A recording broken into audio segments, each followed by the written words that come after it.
Hello friends, welcome to Burman classes. पिछले lecture में हमने पढ़ा यूनिट सेल, एकक कोशिका एंड उसका वर्गीकरण। आज हम पढ़ेंगे निबिड़ संकुलन, क्लोज पैकिंग और उसकी कुछ रिक्तियाँ। फ्रेंड्स, अपने टॉपिक में पहुंचने से पहले हमने लास्ट लेक्चर में क्या पढ़ा उसको एक नज़र में देखते हैं। फ्रेंड्स, निबिड़ संकुलन, क्लोज पैकिंग को समझने के लिए वीडियो पर लास्ट तक जरूर बने रहें और समय ना बर्बाद करते हुए सीधे अपने टॉपिक की ओर चलते हैं। फ्रेंड्स, क्रिस्टल जालक के लक्षण। क्रिस्टल जालक में स्थित प्रत्येक बिंदु को जालक बिंदु कहते हैं। प्रत्येक जालक बिंदु अणु, परमाणु या आयन को निरूपित करता है। जालक बिंदुओं को सीधी रेखा से मिलाने पर क्रिस्टल जालक की ज्यामिति बनती है। यह तीनों पॉइंट हम पिछली कक्षाओं में पढ़ चुके हैं। फ्रेंड्स, आगे चलते हैं। एकक सेल, इकाई कोशिका, यूनिट सेल। पिछली कक्षा में हमने पढ़ा यूनिट सेल।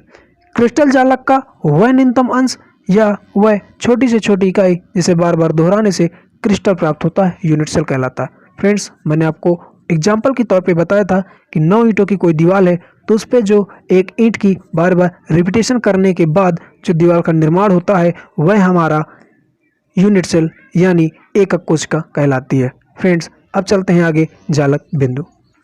क्रिस्टल जालक में अवयवी कणों को छोटे छोटे बिंदुओं द्वारा दर्शाया जाता है।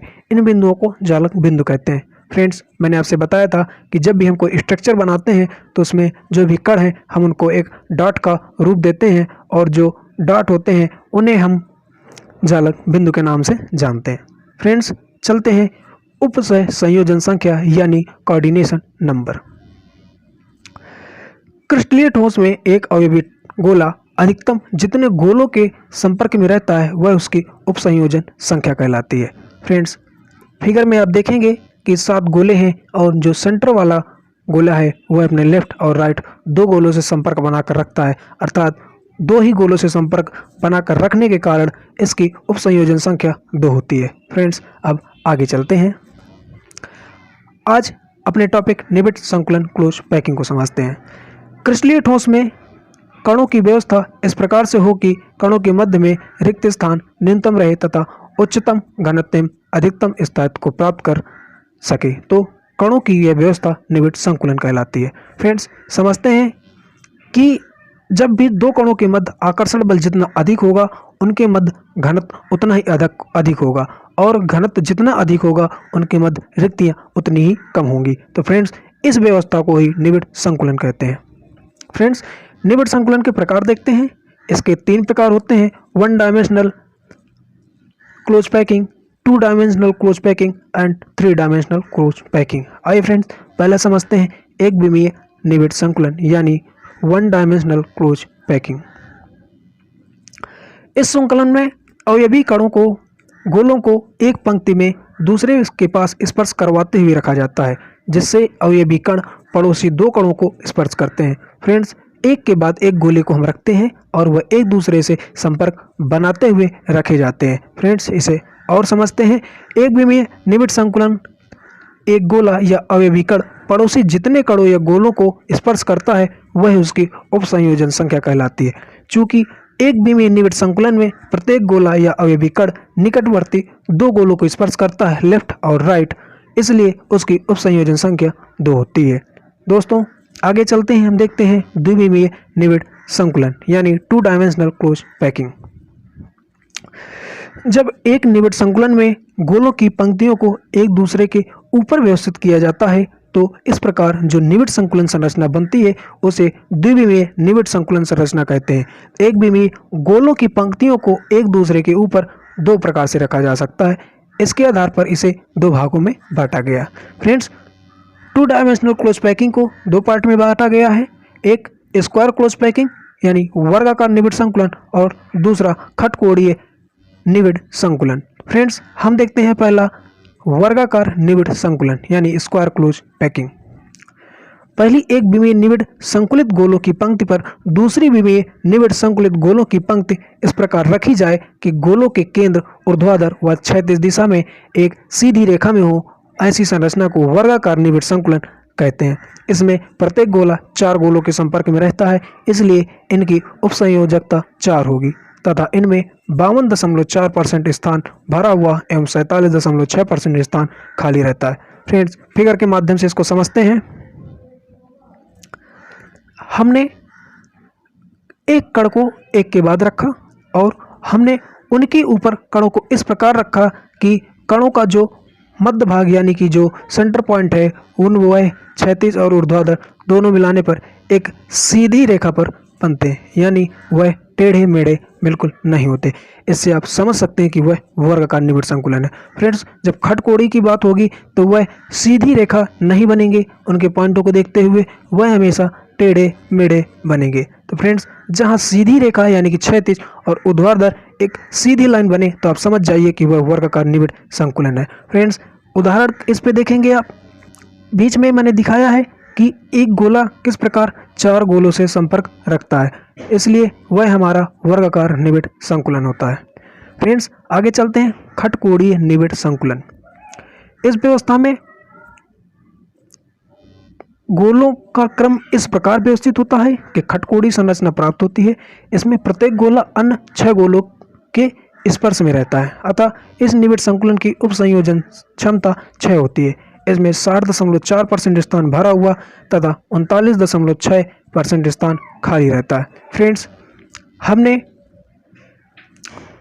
वर्गाकार में देखा था कि हमारे कण एक के ऊपर एक रखे थे और उनमें ऊर्ध्वाधर व क्षैतिज एक रेखा बनती थी जो एकदम सीधी होती थी। और खटकोणी में हम देखेंगे इनके अगर पॉइंटों को हम देखें तो फ्रेंड्स वह एक सीधी रेखा ना बनाकर टेढ़ी मेढ़ी बनाएंगे, जिससे हमें पता चल जाता है कि यह वर्गाकार नहीं बल्कि खटकोणीय निबिड़ संकुलन व्यवस्था है। फ्रेंड्स, अब चलते हैं और फ्रेंड्स ये देखते हैं कि इसमें 6 गोलों से को उससे कणों से संपर्क कैसे रखता है। फ्रेंड्स, तो यहाँ पर बीच में आप देख पा रहे हैं कि एक कण, जब हम एक के बाद एक कण रखते हैं तो उनके जब यहाँ रखा जाता है तो उनके मध्य में कुछ स्थान होता है और वह अपने आसपास के 6 कणों से संपर्क रखता है, इसलिए उसे खटकोणीय निबिड़ संकुलन के नाम से जानते हैं। अब चलते हैं आगे त्रिविमीय निबिड़ संकुलन की ओर।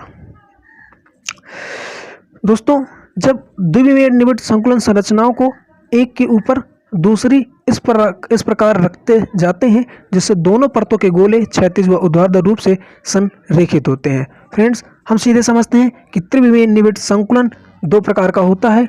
एक हमारा द्विविमीय वर्गाकार से त्रिविमीय वर्गाकार संरचना का बनना और एक द्विविमीय खटकोणीय से त्रिविमीय खटकोणी संरचना का बनना। फ्रेंड्स, द्विविमीय से त्रिविमीय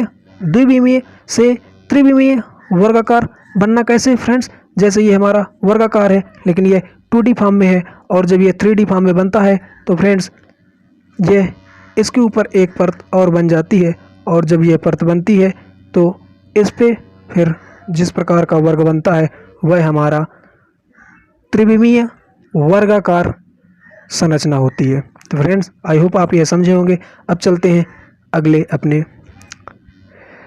दूसरे भाग, द्विविमीय खटकोणी से त्रिविमीय खटकोणी संरचना कैसे बनाते हैं। तो फ्रेंड्स, यह हमारी है खटकोणीय द्विविमीय से खटकोणी संरचना। तो फ्रेंड्स, जब हम इसमें कोई संरचना एक के बाद एक परत बनाते हैं और पुनः फिर उसके ऊपर एक परत बनाते हैं, फिर इसमें जिस प्रकार कण एक दूसरे से संपर्क बनाकर रखते हैं वह हमारी त्रिविमीय खटकोणी संरचना व्यवस्था कहलाती है। फ्रेंड्स, इसमें कोऑर्डिनेशन नंबर 12 होते हैं, उपसंयोजन संख्या हमारी 12 होती है।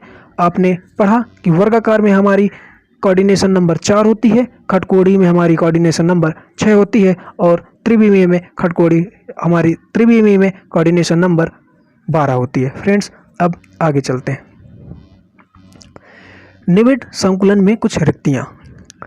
किसी क्रिस्टल के जालक में रिक्त स्थान या खाली स्थान उपस्थित रहता है जिन्हें रिक्तियाँ या अंतरकाशी रिक्तियाँ कहते हैं। यह 3 प्रकार की होती हैं। फ्रेंड्स, जब भी हम 2 कणों को सटा कर रखते हैं या उनके ऊपर किसी तीसरे कण को रखते हैं तो उनके मध्य में कहीं ना कहीं एक रिक्त स्थान खाली रहता है जिन्हें हम रिक्तियों के नाम से जानते हैं। फ्रेंड्स, ये 3 प्रकार की होती हैं, त्रिकोणीय रिक्तियाँ, चतुष्फलीय रिक्तियाँ और अष्टफलीय रिक्तियाँ। फ्रेंड्स, हम पहला देखते हैं त्रिकोणीय रिक्तियाँ। इस रिक्ति का निर्माण 3 गोलों को परस्पर मिलाने से होता है। इसमें 3 गोले एक ही तल में होते हैं।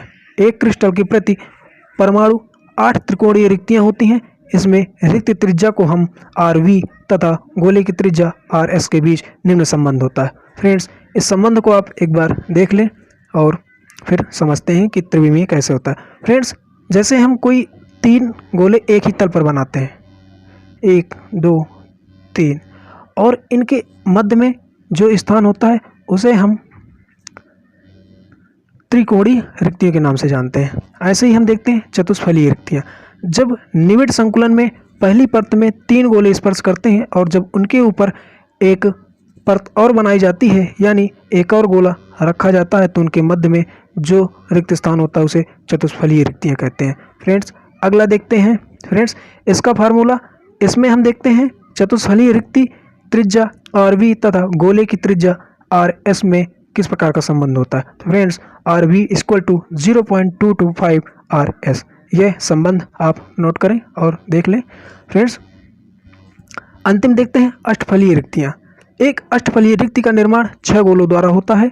इसमें रिक्तियाँ द्वित्रिकोणीय के रूप में 6 गोलों द्वारा घिरी होती हैं। फ्रेंड्स, इसमें देखेंगे एक ही तल पर पहले 3 अणु का होना, फिर उनके ऊपर 3 अणुओं का पुनः होना, फिर उनके मध्य में जो रिक्त स्थान हो वह हमारा अष्टफलीय रिक्त स्थान होता है। फ्रेंड्स, इसमें देखेंगे कि अष्टफलक रिक्तियाँ त्रिज्या यानी RV तथा गोले की त्रिज्या RS यानी सॉलिड के बीच में निम्न संबंध होता है। RV = 0.414 RS। Friends, I hope आपको यह वीडियो बेहद सरल लगा होगा और समझ में भी आया होगा। हमारे ऐसे वीडियो को पाने के लिए बर्मन क्लासेस को सब्सक्राइब करना बिल्कुल ना भूलें और बेल आइकन दबा लें, जिससे आने वाला नोटिफिकेशन सबसे पहले आप तक पहुंचे। Thank you class.